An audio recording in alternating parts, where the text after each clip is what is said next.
Boa tarde, senhores deputados e deputadas. Boa tarde à nossa audiência que cresce na TV Alerj.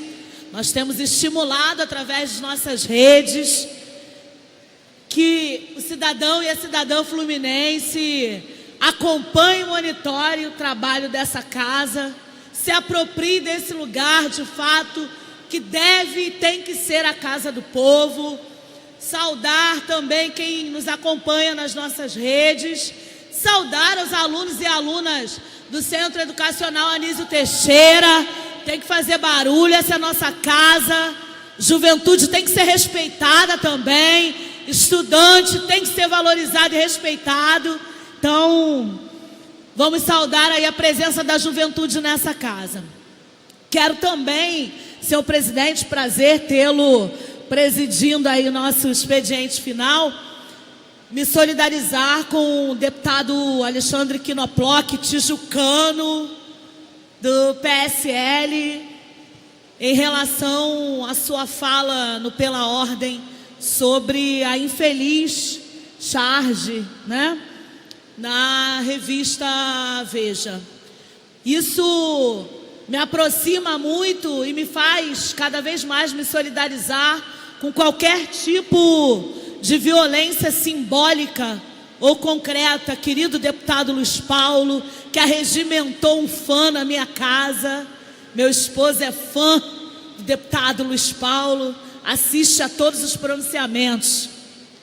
Mas quero me solidarizar e continuo dizendo, porque uma das maiores atrocidades e crimes contra a humanidade, para além do Holocausto, estive há 2 semanas atrás licenciada em visita ao parlamento alemão, à Fundação Rosa Luxemburgo, e pude ir ao Memorial do Holocausto, próximo ao portão de Brandemburgo, e fazer um momento de reflexão naquele lugar.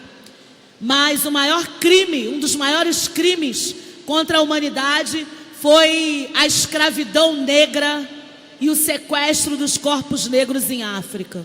Então, eu me solidarizo porque por muitas vezes o racismo no Brasil é ridicularizado e o sofrimento do povo negro é chamado de mimimi, de chorinho.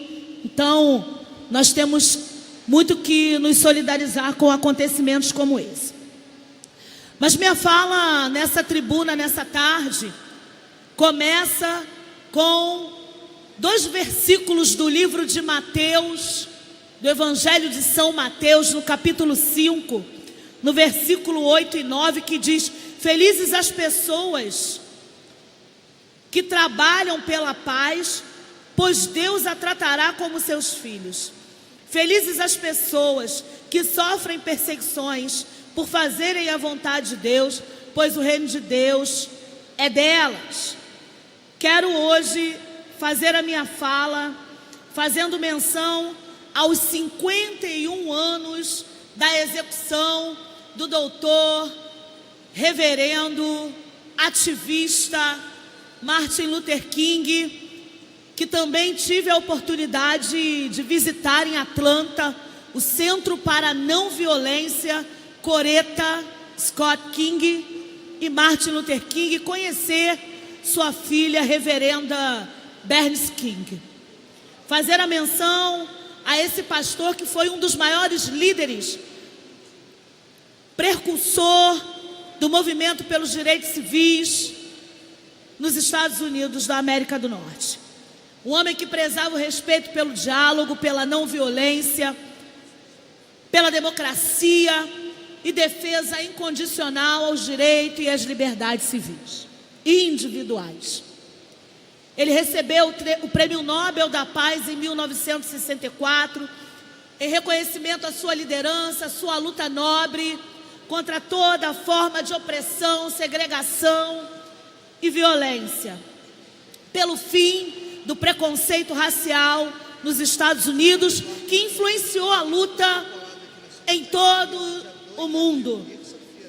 Martin Luther King liderou uma das mais famosas marchas do movimento negro estadunidense, a Marcha de Selma, em 1965, onde milhares de negros e negras estadunidenses, também junto a movimentos de brancos aliados, buscavam o direito ao voto e a cidadania plena.